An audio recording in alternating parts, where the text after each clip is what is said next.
everybody. Mr. President. It's a very sad day, and glad we paid our respects. It's a tough situation.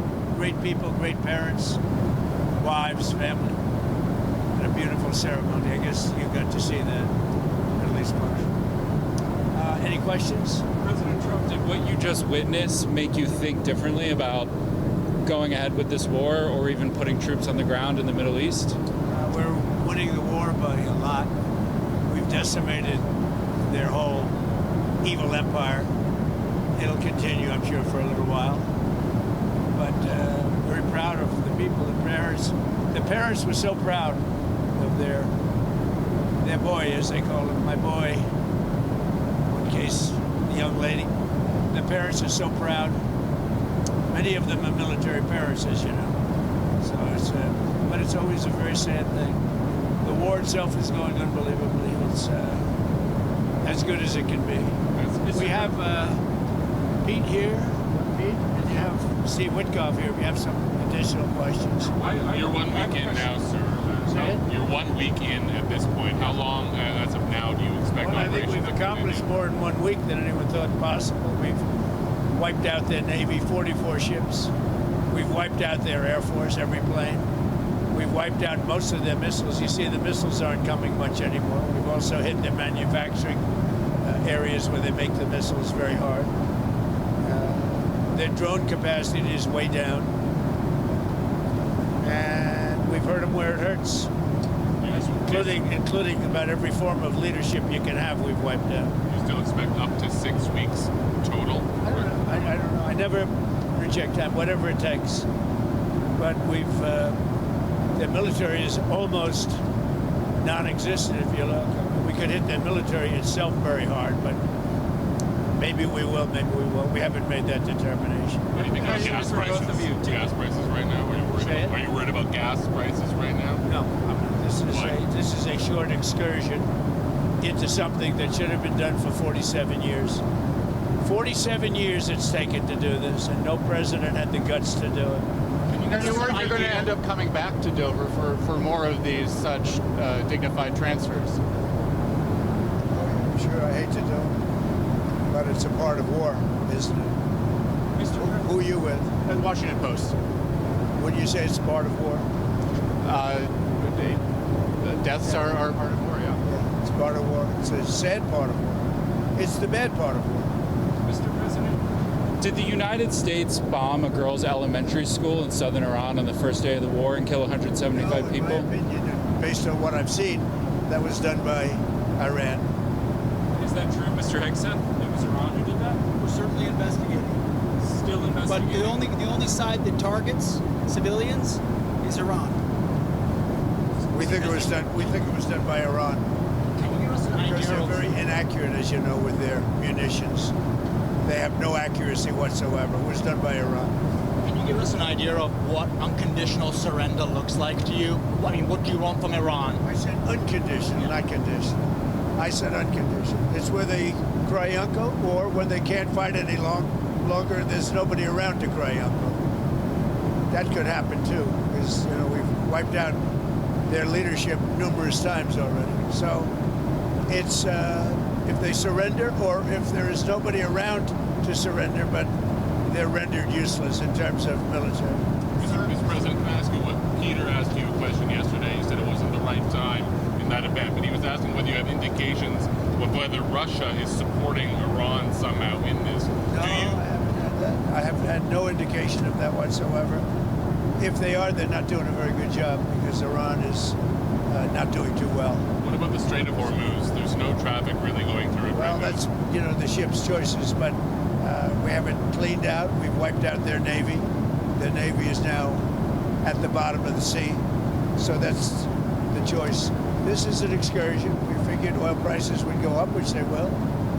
They'll also come down. They'll come down very fast, and we will have gotten rid of a major cancer on the face of the earth. We will have taken out a cancer. Don't forget October 7th. Don't forget all of the things that have happened over the years, all caused by these people. So what we're doing is a great thing, not only for our country and not only for Israel, not only for the Middle East, but for the world. Secretary Bessent announced some moves to temporarily allow certain Russian oil sales to India. Are you considering any other moves, including the SPR? Well, if there were some, I would do it just to take a little of the pressure off. But I think that the oil pressure, but there's a lot of oil. We've got a lot of oil. Our country has a tremendous amount, and there's a lot of oil out there. Would you consider, that'll get healed very quickly. Would you consider using the SPR or tapping into the SPR at some point? Strategic reserve? Yeah.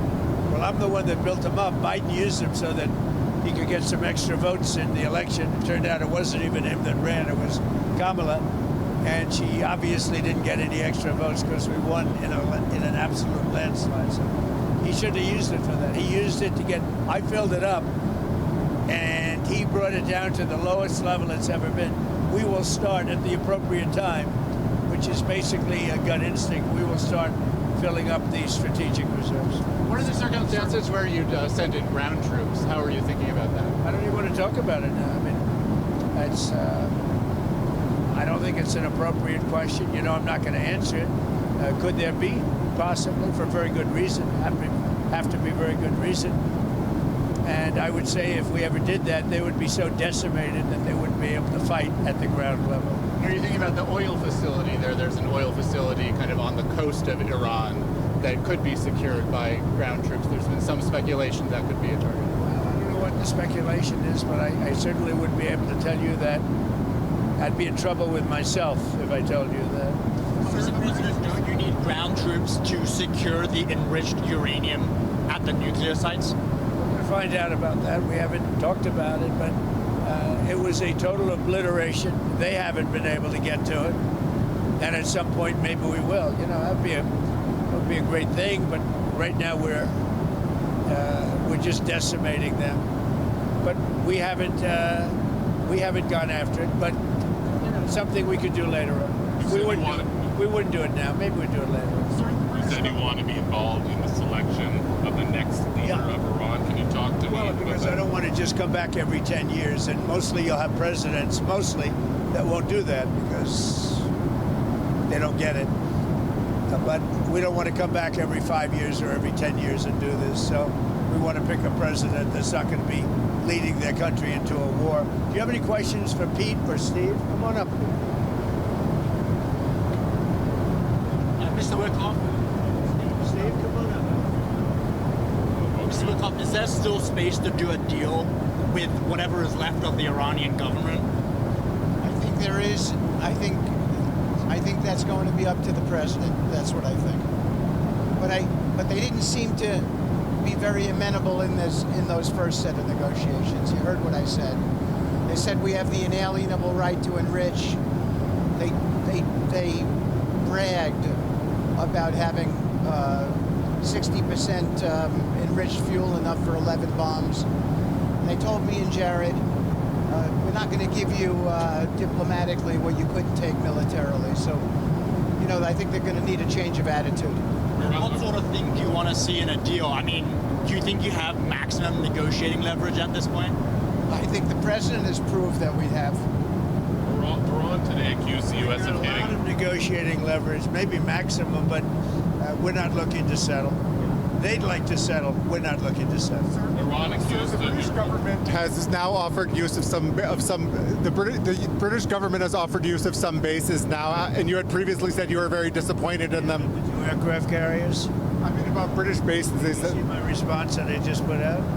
I just put out a response. Give me the offer to send 2 aircraft carriers. Maybe, but they're not sure. I just put out a response to it. I said, we don't need them. It's not the right time. It would have been nice to have had them 2 weeks ago, but the response I put out, I think, says it very well for you. Iran today accused the U.S. of hitting a desalination plant in Iran, and they said that might open the door to other strikes on infrastructure, non-military. Allow us to also open the door to other strikes against them. Can you respond to that allegation? Did the U.S. hit the desalination? They are among the most evil people ever on earth. They cut babies' heads off. They chop women in half. What they did, take a look at October 7th. Take a look at what they've done over the last 47 years. So I know nothing about a desalinization plant other than to say, if they're complaining about a desalinization plant, we complain about the fact that they shouldn't be chopping babies' heads off, okay? Mr. Wikoff, have you communicated to the Russians not to send targeting information and other assistance to the Iranians? Strongly said that. And do you believe that they are? I hope they're not. Do you see any evidence? We don't know, but it's not doing very well. If they are, it's not helping much. If you take a look at what's happened to Iran in the last week, if they're getting information, it's not helping them much. What would it mean to you if they were? I mean, even if it's not helping the Iranians particularly much, it's still involving themselves in a conflict that they're not directly. They'd say we do it against them, wouldn't they? Huh? Wouldn't they say that? We do it against them. I don't know. Look, they can give all the information that they want, but the people they're sending it to are overwhelmed. Russia would be overwhelmed too. Anybody would be overwhelmed. We have the greatest military on earth, and I built it in my first term, and unfortunately, I'm forced to use it now. But when you look at what we did with Venezuela, when you look at what we did with the B-2 bombers, that was a very big moment because Iran was going to have a nuclear weapon within 2 or 3 weeks, and that stopped it, and it stopped it cold. And you ask about maybe going back and getting that, something could happen at the right time. Is Iran running out of missiles and drones, or do you expect those counterattacks to continue indefinitely? Not only that, manufacturing capability also. We've hit the manufacturing very hard. They're at about 9% of what they sent out in the first 2 days, and we think that's because they don't have that much. We've knocked out about 70% of the launchers. The launchers are a big deal. Very hard to get, very expensive. I want to talk about leverage. With every passing day, we have more and more leverage because we have more and more capabilities. We're hitting them harder and harder, and they have less of an ability to defend themselves. So we're pressing the offensive every single day, creating all the leverage the president needs for the outcome he wants. So it sounds like you think they're running out of one or both of the drones and the missiles. When you look, I mean, they're sending in much less drones.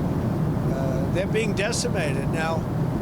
You know, at some point, I don't think there'll be anybody left maybe to say we surrender, but they're being decimated. And when you look also, all of a sudden they apologized to the Middle Eastern states that they shot at them. I was very surprised to see they did that, but you mark that down as a victory for us and for the Middle Eastern states who are really friends of ours.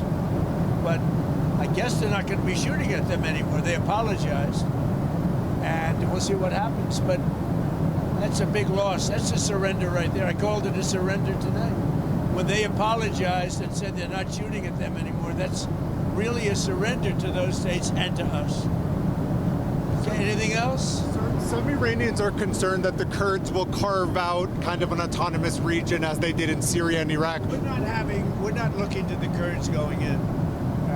We're very friendly with the Kurds, as you know, but we don't want to make the war any more complex than it already is. No. You've ruled that out? We don't want, I have ruled it out. I don't want the Kurds going in.